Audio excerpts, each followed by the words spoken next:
میں جو اتنا نکاح پہ چیختا رہتا ہوں نا، اتنا چیختا رہتا ہوں، یہ کیوں چیختا ہوں؟ اس لیے کہ لوط علیہ الصلوۃ والسلام کی قوم کو لڑکوں سے بدفعلی کی عادت پڑ گئی تھی. تو لوط علیہ السلام نے ان کو یہ کہا کہ لڑکوں سے بدفعلی مت کرو. وَتَذَرُونَ مَا خَلَقَ لَكُمْ رَبُّكُمْ، عورتوں کو اللہ نے پیدا مردوں کے لیے کیا ہے تو ان سے نکاح کرو. تو اس سے پتہ چلتا ہے کہ عورتیں پیدا ہی مردوں سے شادیوں کے لیے ہوئی ہیں، جاب کرنے کے لیے نہیں ہوئی ہیں. کیا بولوں یار، غصہ نہیں آئے گا پھر آدمی کو؟ ایکچولی ہماری بچی بھی ڈاکٹر بن رہی ہے، ایکچولی ہماری بچی بھی ماسٹرز کر لے پہلے.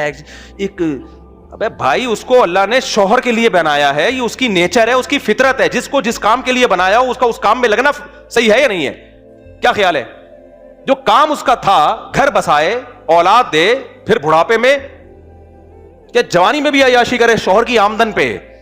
شوہر اس کو اچھا مل جائے، بس شوہر کی آمدن پہ راج کرے، وہ بچوں کی ماں بنے، گھر کی مالکن بنے، ہاؤس وائف بنے، عیاشی کرے فری پھوکٹ میں.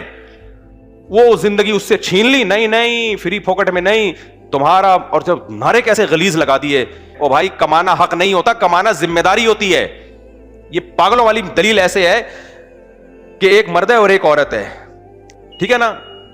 50 کلو کا بورا اٹھا کے ٹرک میں رکھنا ہے. مرد کہہ رہا ہے کہ انٹی آپ چھوڑیں، میں ہی اٹھا کے رکھ دوں گا. یہ فیمنسٹ عورت آ گئی، کہہ رہی ہے نہیں، بوری اٹھانا صرف مردوں کا حق نہیں ہے، عورت کا بھی پورا رائٹ ہے کہ وہ 50 کلو کی بوری اٹھا کے ٹرک میں رکھے. وہ بیوقوف عورت ہوگی جو اٹھانا شروع کر دے گی.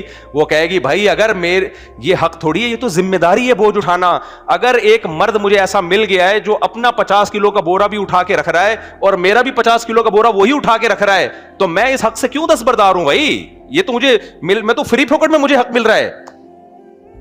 تو کمانا یہ ذمہ داری ہے، مرد کے ذمہ اللہ نے ڈالا، کمائے اور بیوی کو کھلائے، بہنوں کو کھلائے، بیٹیوں کو کھلائے. فیمنسٹ عورتوں نے کیا کیا؟ جتنا تمہارا حق ہے نا کمانا، جتنا تمہارے شوہر کا حق ہے تمہارا بھی حق ہے. ابے تو ذمہ داری ہو گئی. اب گوروں میں ایسا ہی ہوتا ہے، مرد پیڑے کھا رہا ہے بیٹھ کے. ایک کمبخت ایک چائے کی پیالی اپنے خرچے پہ بیوی کو نہیں پلا رہا ہوتا، بیڑا ہی غرق ہو گیا.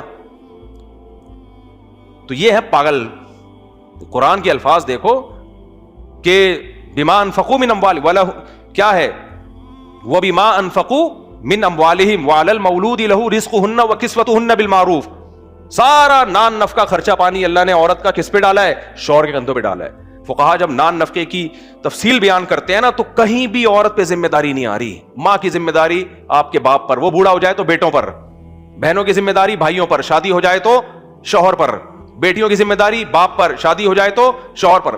کہیں بھی عورت پہ نہیں ڈالی جا رہی ذمہ داری. ان پاگل کے بچوں نے کیا کیا؟ بیوقوفوں نے اس کو گھر سے باہر نکالا، تم بھی جاب کرو. اس سے ہوا یہ کہ جب کمانا شروع کر دیا تو فری پھوکٹ کی کمائی جب آئے گی تو مرد اپاہج بنے گا کہ نہیں بنے گا؟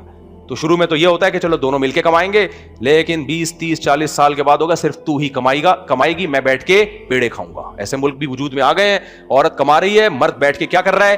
پیڑے کھا رہا ہے بیٹھ کے. سمجھتے نہیں ہو میرا خیال ہے؟ اچھا خیر.